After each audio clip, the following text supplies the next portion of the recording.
2002년 10월 29일. 안녕하세요. 이산저산입니다. 어제는 그 난 전시회를 왔다가 중간에 그 심사 중인데 제가 그걸 모르고 좀 촬영을 해서 제재를 당했어요. 그래서 촬영을 못하게 돼서 오늘 이제 다시 이렇게 촬영을 하러 됐는데, 오늘은 같이 오신 일행분들이랑 이렇게 산행을 왔어요. 꼭 난초 산책 산행인데, 산책을 한다기보다 그냥 운동 삼아서 정말 오랜만에 제가 땀을 흘려보는 이런 운동을 하게 돼서 이런 가끔가다 이런 땀을 흘리는 이런 운동을 하는 게 좀 필요로 하다라는 생각을 저는 많이 하게 돼요. 그래서 하다라는 생각을 많이 하는데, 이렇게 해서 그냥 제가 개인적으로 와서 이렇게 난초도 보고 합니다. 어제 산에 전시장에 있는 난초들은 전부 다 명품이라고도 이야기를 했고, 이제 또 정말 난초들이 정말 좋은 난초들이거든요. 뭐 한 촉당 뭐 비싼 거는 한 몇 억을 왔다 갔다 하고, 또 그 외의 난초들은 한 1, 20만 원짜리 난초들도 있고요. 그 가치와 질에 따라서, 그리고 자란 환경, 어떻게 배양을 했고 하는 그런 거에 따라서 그 난초의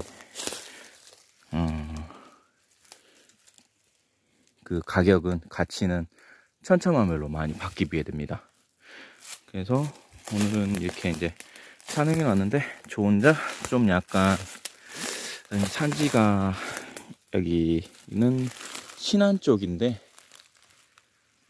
과거에 이쪽에서 뭐 소반이나 서반, 그리고 황하, 이런 개체들을 이 주위산에서 많이 산책을 하셨다고 해요. 그래서 원래 난초는 나는 밭에서 또 이렇게 나기 마련이거든요. 근데 그 주위에서도, 그 산 주위에서도, 이렇게 산지에서도 많이 또 납니다. 해마다. 근데 안 날 수도 있고요. 근데 이제 그거를 이렇게 산에서 보물찾기를 하듯 이렇게 하나하나씩 들여다보면 가끔가다 이게 난초에 색이 들어가는 게, 이런 게 눈에 보여요. 그래서 그거를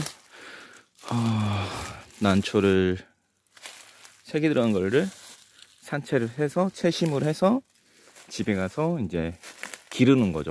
한 2, 3년을 공을 지어서. 그래서 전시에도 너무 멋지게 나온 난초들은 전시에도 출품을 해서 입상도 하고, 또 주위 분들과 그런 난초는 또 이렇게 같이 나누고 하게 됩니다. 이쪽은 산지가 너무 유명한 곳이라 제가 그냥 억지로 좀 음지를 택했어요. 이쪽은 남해안 지역이라 음지 쪽에도 이렇게 난초들이 있거든요. 음지 쪽에도 이렇게 난초들이 있는데, 이게 난초라는 게 좀 무엇이냐라는 거를 이렇게 좀 말씀을 드리냐면은, 이게 난초를 처음 접하신 분들한테는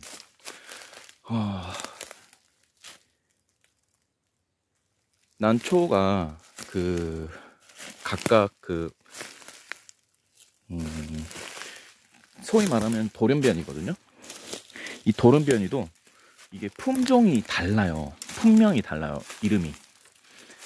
네, 방금 아까 뭐 말했다시피 소호반, 황화, 이런 것도 이야기했지만, 그런 난초들은 결국은 이렇게 꽃까지 개화를 시켜야지만이 그 난의 진정한 가치를 알게 되거든요.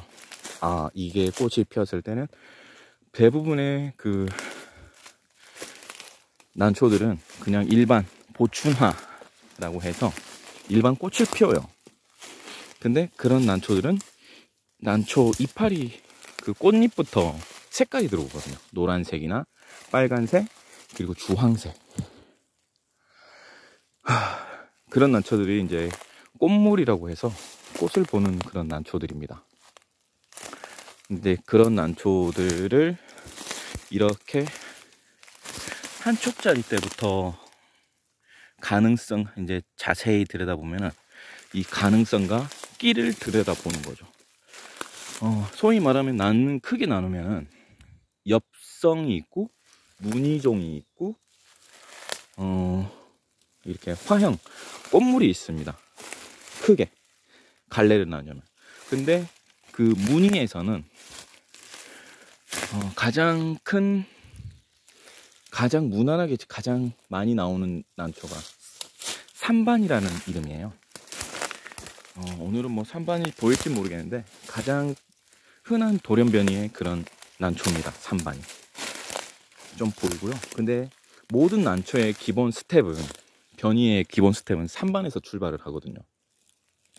산반이 나오는 산이 야말로 이 산행지의 산에서는 돌연변이의 그 형성이 시작이 되는구나 라는 것을 짐작을 할 수가 있죠. 그러면 산반이 나옴으로 인해서 그 주위에서 서나 소호반이 나온다고 하면은, 그리고 유령이라고 해서 결국은 타서 죽는 그런 난초들도 있는데, 뭐 기회가 되면 제가 그것도 유령이라는 것도 한번 이렇게 보게 되면 또 영상을 한번 올려보도록 할게요. 근데 이제 넘어갈게요.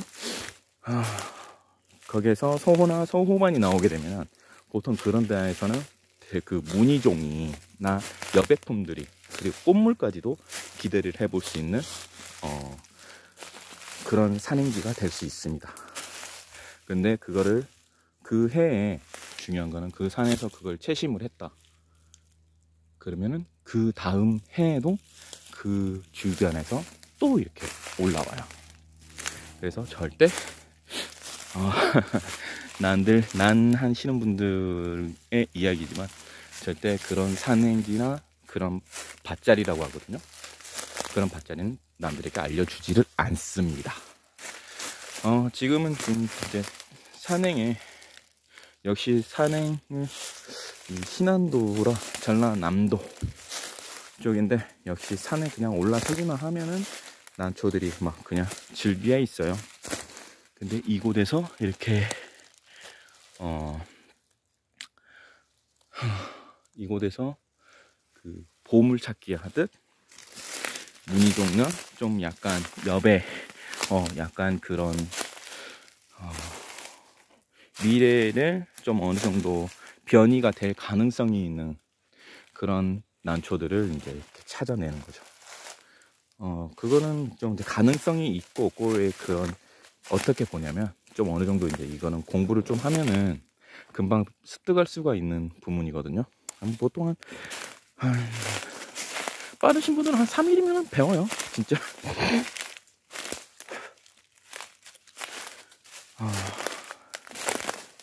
저는 좀 나이가, 난을 하시는 분들에 비해서는 나이가 젊어요. 해당 영상을 찍고 있는 저는요, 본인은요, 어깨너머로 좀 이렇게 난초를 한 18살 때부터 접하게 돼가지고, 지금은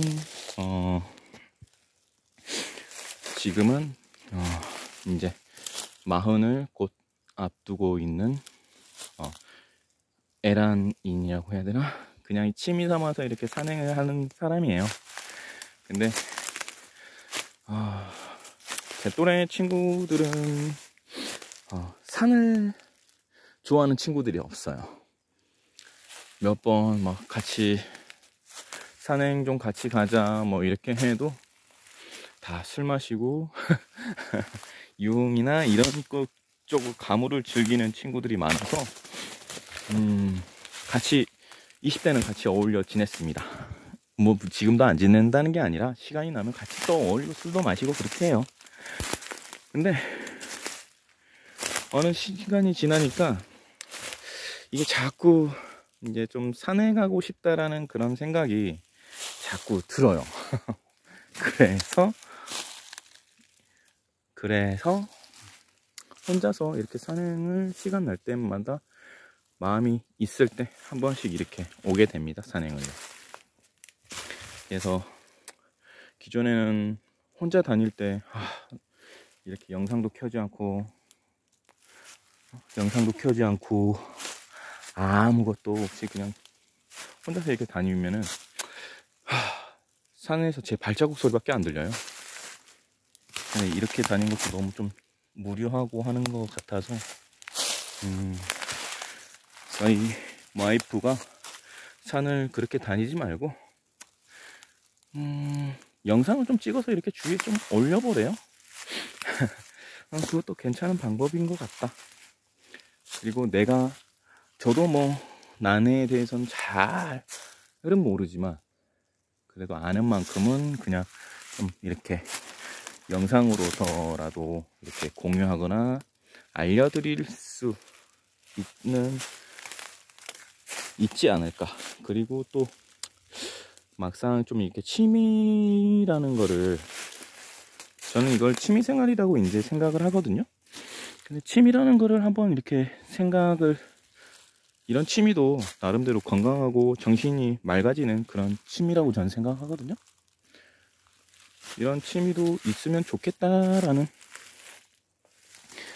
생각을 하시는 분들이 계신다면 제가 감사하죠. 그렇게 하면 작게나마 이렇게 그분들께 도움이 되면은 저는 그걸로 만족할 것 같습니다. 보통 이런 난초들이 이제 보춘, 민출란, 소위 말하면 그냥 아무것도 없는, 그냥 소위 말하는 그냥 민출란이라고 하거든요. 동양란 중에 우리나라에서 보편적으로 남해안이나 서해, 그리고 동해상에서는 동해 남부권 그쪽에도 간혹 이렇게 나온대요, 난초들이. 근데 난초들은 이제 나오는데 가장 일반적으로 보편인 게 남해안 지역, 서해안 지역, 서해 남부 쪽으로, 이쪽으로 많이 이런 난들이 분포되어 있어요. 그냥 어느 산이나 올라가면 다 있어요. 왜 난초를 하냐라는 것보다 저도 이게 좀 집에서 식물이나 이런 걸 기르는 걸 좀 나름대로 되게 좋아해요. 나무나 화초 같은 거 베란다에. 근데 그냥 그런 화초를 이렇게 기르는 것보다, 그래 내가 오래전부터 이렇게 좀 알고 지냈던 이 난초를 차라리 그냥 화초 기르듯이, 난초도 화초니까 뭐, 난초를 집에서 무미 건조한 그런 그 집안의 생활 환경보다 이런 살아있는 그런 화초를 이렇게 들여다보고 하는 것도 나름 되게 재미가 있더라고요. 그것도 한 해 한 해 그 난초 옆에서 또 이렇게 새로운 싹들이 이렇게 올라오는 그런 모습을 지켜야 되겠네. 그 감동과 그 소소한 행복감, 감동, 이런 게 좀 있어요. 소소한 감동. 그래서 그런 난초를 들여다보면서 물도 주면서 얘네들이 한낱 작은 미물일지도 몰라도 얘네들도 살아가려고 참 고생이 많은 그런 난초들이구나 라고 그렇게 생각을 하죠. 난초들이구나, 미물이지만 참 그래도 얘네들이 박차고 딱 다음 생을 준비하고 하는 그런 모습이 지켜보는 게 정말 보기가 뿌듯하죠. 흐뭇하고. 친구 중에 한 명이 제가 난초 이런 이야기를 하니까 난초를 산치하는 게 불법이 아니냐고 이렇게 이야기를 해요. 물론 그거는 서로 입장의 차이가 있는 것 같은데, 이 난초들은 혼자 저희 나라의 이 환경에 자생하기가 가장 적합하니까 이 남해안 지역의 환경이 이런 데서 자생을 하거든요. 누가 씨를 뿌리지 않았는데 자기네들이 씨방을 맺어서 씨를 흩날리고 다시 이렇게 다시 나는데, 우리 인간들은, 사람들은 거기 중에서 이제 돌연변이를 찾아서 돌연변이만 쏙쏙 뽑아와서 그거를 이제 산에 자기가 원하는 분에다가 올려서 감상을 하면서 그렇게 하는 거거든요. 그리고 이제 이 난초가 너무 발전성이 좋고 하면은 말했다시피, 좀 전에 말했다시피 전시회나 이런 데 출품을 해서 입상도 하고 하는 건데, 이게 좋은 난초들은 돈과 연관이 됩니다. 그런 난초를 또 길러보고 싶어 하시는 애란인들도 계시고,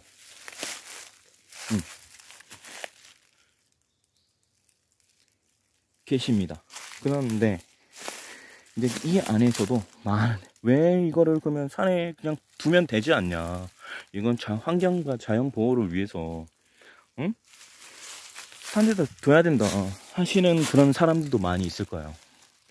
근데 이 난초들은 지금 이렇게 보시면은 이 자리에서 이게 한 촉, 두 촉, 한 세 촉 정도 될 거예요.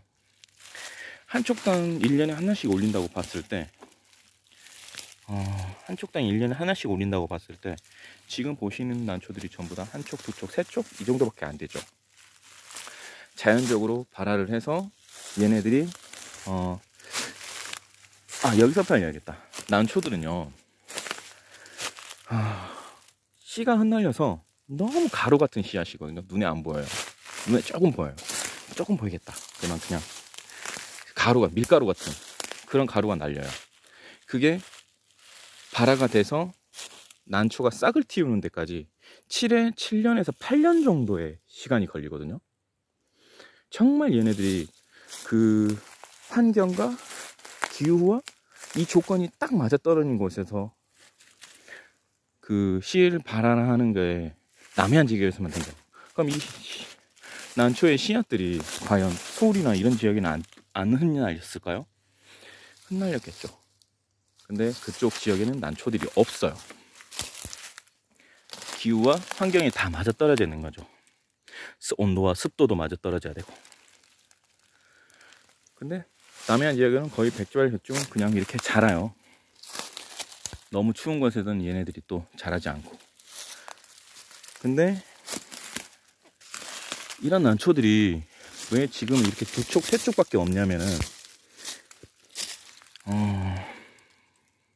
세 촉밖에 없냐면은 이게 난초는 그 자리에서 딱 싹을 틔우고 자라는 순간 그 자리에서 평생을 걔가 옮기지 못하고 그 자리에 계속 있는 거잖아요. 그렇죠? 근데 가을이 되면은 나무들은 낙엽을 떨어뜨립니다. 그러면 그 난초를 덮고 이렇게 하면은 그 난초가 압살을 당해서 죽어요. 결국은 죽게 돼 있어요. 그리고 또 다른 생명에서 다른 데에서 또 이렇게 신화들이 또 자생해서 또 자라고. 그러니까 난초가 하나가 싹을 틔워서 꽃을 피우기라는 게까지도 정말 힘들고, 그 꽃을 피워서 씨방까지 메워서 꽃이 흩날리는 것도 정말 힘든데, 또 그 과정을 또 다시 반복을 한다고 봤을 때 그 최적의 환경을 다시 찾고 그걸 또 다시 싹을 틔워서 이렇게 올린다. 그게 생애 주기가 얘네들 난초들은 그러거든요.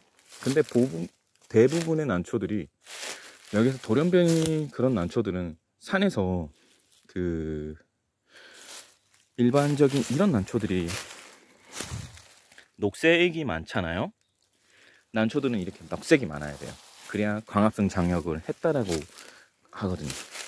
이 광합성 장역을 거의 무늬종이나 얘네들은 녹색이 없거든요.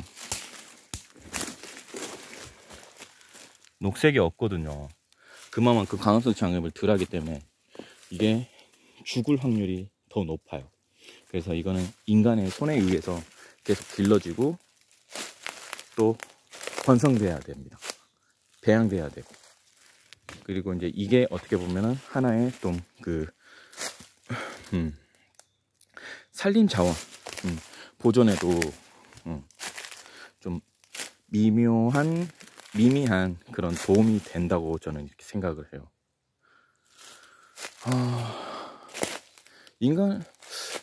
이게 일반 보출란들도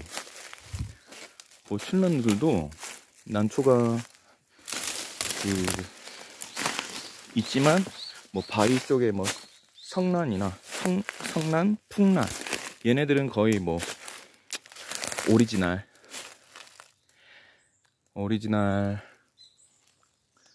그 자연으로 이제 이렇게 자연으로 발화가 돼서 하는 그런 난초들은 거의 멸종이 됐어요. 그거는 솔직히 인간의 손에 의해서 다 이제 죽었습니다. 그냥 이게 자생하지가 않아요. 근데 이제 지금 그런 난들이 다 어디에 있냐? 지금 뭐 개업식이나 이런 데 하면은 그 난들 막 그 풍란이나 성란 이렇게 해가지고 문희종들이 막 해서 엄청 이렇게 그 개업용으로 많이 쓰이고 분에 올려져서 이렇게 쓰이잖아요. 그게 이제 그런 데 다 내려가 있는 거예요. 계속 배양이 되고 또 나눠서 배양이 되고 막 해가지고 지금은 다 거의 난실에 배양실에 이제 다 들어가 있는 거죠.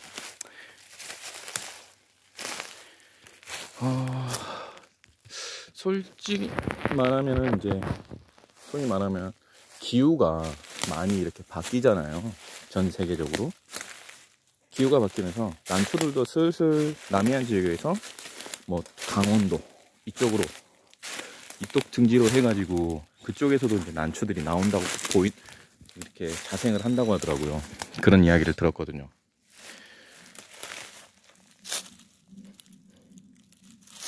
점점 이게 난초들도 슬슬 이렇게 북상을 합니다. 그런 것 같아요. 네. 근데 이제 변이종은 그렇게 해서 인간의 손에 의해서 이렇게 길러져야 한다라고 하는 그런 의사를 저도 그런 생각을 이렇게 하고요. 어차피 이게 산에 있으면은 부엽에 덮여서 죽는 것보다야 사람의 손에 의해서 좋은 난초들을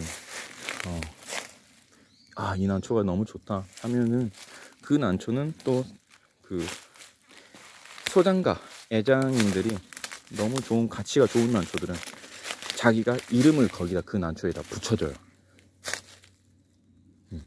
이름을 예를 들어서 뭐 보름달이나 태황이나 이렇게 이름을 붙여주거든요. 품명은 뭐 종류고 그거를 이제 소위 말하는 뭐라고 하더라? 그 이름을 이렇게 붙여주는 걸 뭐라고 했더라? 아무튼 이름을 이렇게 붙여주는데 명명품이라고 하죠. 그거 명명품. 이름을 거기다 명명을 해주는 거예요. 그래서 어제 전시실에 이렇게 이제 있는 난초들 중에서 명명품들이 대부분 이렇게 에란인들이 명명품들을 많이 이렇게 신라 특히 좀 그게 가장 많이 에란사에서 보급이 많이 된 신라 같은 경우는 명명품 같은 경우는 거의 한 집 걸러서 다 하나씩 갖고 저도 하나씩 한 촉을 집에서 배양하고 있고요. 근데 그런 난초들은 그 오리지널 그 본성의 그 기운을 그대로 기질을 그대로 가지고 다시 그 촉을 다음 해에 또 올리기 때문에 그래서 그 가치가 변하지 않는 겁니다. 마치 좀 명품 루이비통이나 샤넬 이런 명품들도 보면은 세월이 지나도 루이비통이나 샤넬은 가격은 떨어질지 몰라도 그 브랜드의 가치는 그대로 있는 거잖아요. 이것도 난초들도 그 명명된 난초들은 세월이 지나면 그 난초의 가치가 떨어질지 모르지만 그만큼 그 신라라는 그 이름 그 자체는 계속 남아있는 거죠. 그리고 양육되고 배양되어져 또 다른 사람의 손에서 이렇게 키워져 나가고. 난초를 이 배양하고 기르는 게 정말 까다롭고 힘들어요. 이게 그냥 화분에다 흙에 덮어서 이렇게 묻어주면 될 줄 알겠지만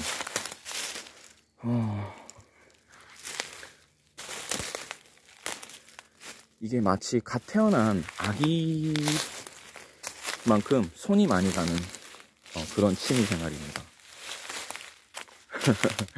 번거롭기도 하고요.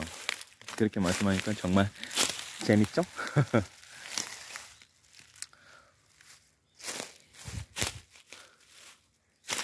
근데 그런 번거로운 취미 생활을 해요. 집에 저희는 좀 사정상 뭐 해가지고 와이프도 고양이나 동물을 기르는 거를 싫어해서 그러면 이렇게 나는 식물을 좋아하기 때문에 난초를 기르겠다 해서 한 80개 분에 올려서 그렇게 기르고 있어요. 근데 와이프는 자꾸 그 난초를 없앴으면 하죠. 그래서 제가 생각한 게 와이프한테 1년에 30만원씩 돈을 줘요. 임대료 겸 이것 좀 잘 좀 키울 수 있게 해달라고. 그래서 서로 이렇게 합의하에 베란다에 조그만하게 장소를 이렇게. 근데 저희 집이 좀 좁아서 나중에 좀 제가 이제 영상에도 또 저희 집 베란다인데요, 제가 기르고 있는 난초들을 또 영상에 올릴 건데요, 좁아서 그 최대 한 4개까지는 이렇게 이해를 한다고 했거든요, 와이프가. 사실은 3개였는데 제가 4개까지 그 이상을 늘리면은 정말 그거 다 들고 이제 집 나가야 돼요.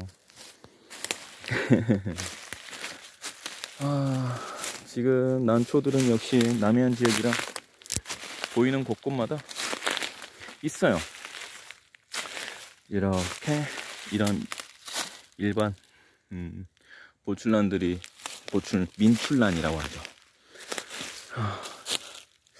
저 어릴 때는 이 난초들을 꽁밥이라고도 했거든요. 저기 시골 중요한 말 안 할게요. 꽁밥이 저게 1, 2월 달 되면은 산에 동물들이 먹을 게 없으면 저 파랗게 메마른 이렇게 땅에 파란 풀이라고는 저 난초들밖에 없어요.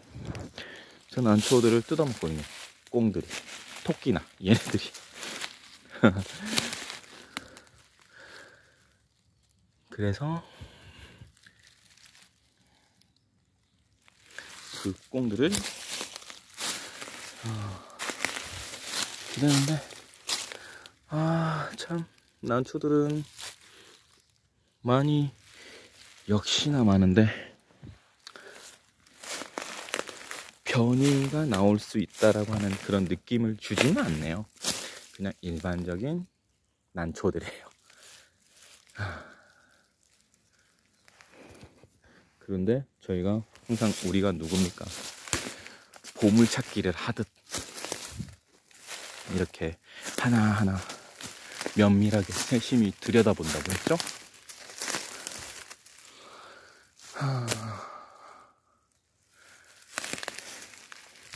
면밀히 세심히 들여다보고 다닌다고 했죠? 그렇게 해서 이렇게 다녀요. 아이고, 난초들이, 신하들이. 이게 이제 한 8년 동안 땅에 씨앗이 뿌려지고 이제 오래 싹을 틔워 오른 이런 난초들이죠. 멋지죠. 너무 고생해서 올라온 애들이에요. 그래서 이거는 잘 덮어줘야 돼. 너무 얼마나 힘들게 올라왔었겠어요. 얘네들도 대단한 거죠. 근데 이제 여기서 변이를 찾아야 되니까 변이가 보일 생각을 안 해요.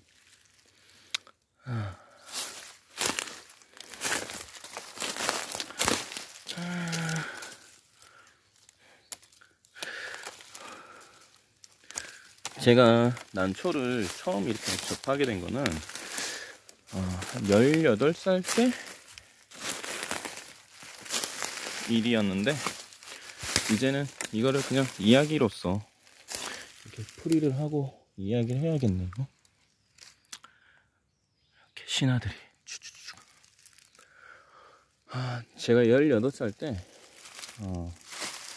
제 아시는 분 중에 한 분이 일하는 회사의 사장님이 매일 쉬는 날이면은 난초를 이렇게 캐러 가신대요. 그분은 맨날 난초 이야기밖에 안 해요. 소위 말하면 미쳤다고 하죠. 어느 한 군데 이렇게 빠지면 도박에 빠지면 도박 이야기만 하고, 그분도 그랬었던 것 같아요.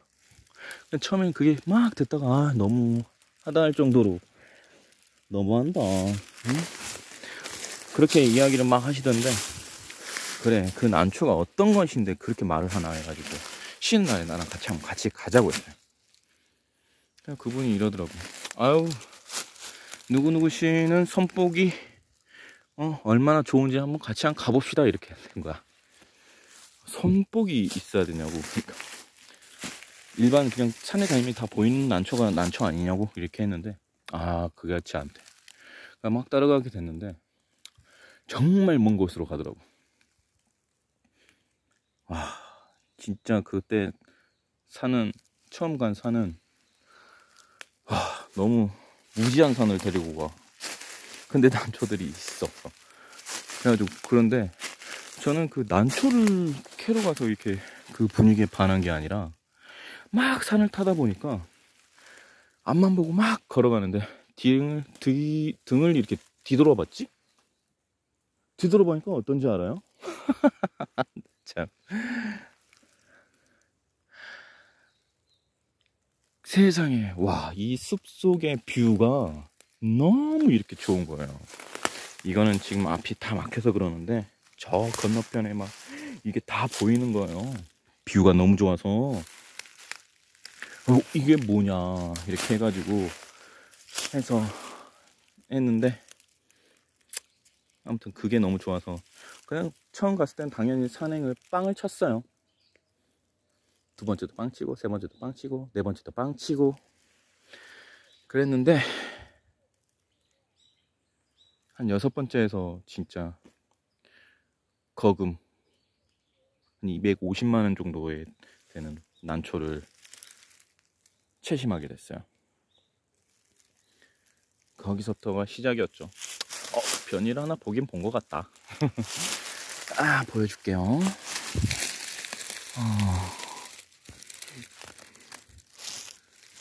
이거는 맹문동이구나. 아이고, 맹문동. 깜짝 놀랐네.